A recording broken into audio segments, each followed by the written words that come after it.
Brad Garrett and Yonas Kibreab, nice to meet you and thank you for the joy that was Elio. I have to be honest here, I don't cry a lot in films, but you Hmm, brought me to tears, you two did. You did, and in thank the you. most joyous and wonderful way. Brad, how do you describe the beautiful story of Elio? Well, it's it's really about a young boy who is trying to not just embrace his uniqueness, but find out where he belongs. And I think all children go through that, especially in an age with ridiculous amounts of social media, feeling that we have to add up to be what these influencers or whatever want you to be or how you should look. So to be able to embrace your uniqueness and to be willing to risk, like Elio did, by leaving Earth to find friendship, to find empathy, to find the things that he was naturally gifted with, is special.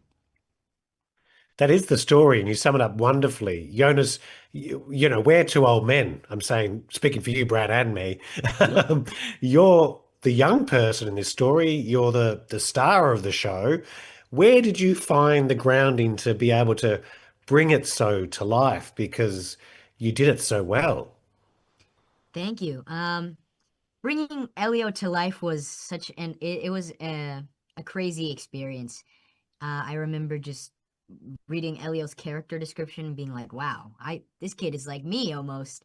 His I remember he's like a high energy kid and his personality is amazing. He has an ability where he doesn't really care about what other people think.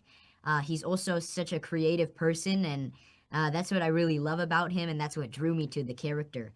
And his longing for friendship and his grief is really spoke to me because although I haven't had to experience that as much as Elio did. I remember in COVID, like how hard it was to see your friends, make friends, and go outside and just socialize like you would normally do. And that was a very depressing time of the year. And I feel like that was what really kind of reminded me of Elio's journey as well. And I'm like, wow, that's kind of what I went through during that time. And that's how I really tapped into Elio.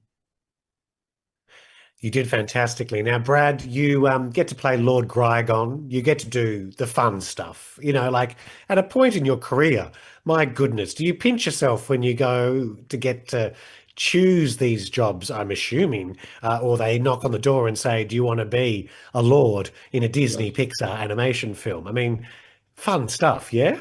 Yeah, it's incredibly fun. And I think most artists are just kids that hopefully still embrace their kidness, their childhood.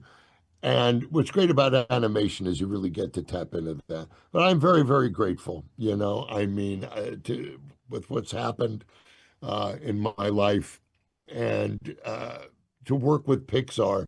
It's just, they have just an incredible way of making the character, especially for animation, so dimensional. And this is my first villain, and it's so fun to play a villain because the gloves are off. I mean, You it's were hard born to to be. play a villain, Brad. You were born for it. That's what I'm saying. That's what my wife says, and but it's so fun to just do that.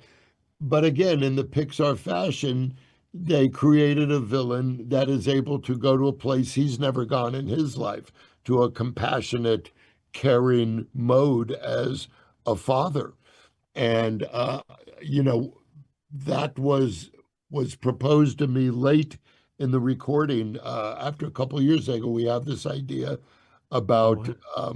Grigon. What do you think? And of course, I went, "No, this is incredible."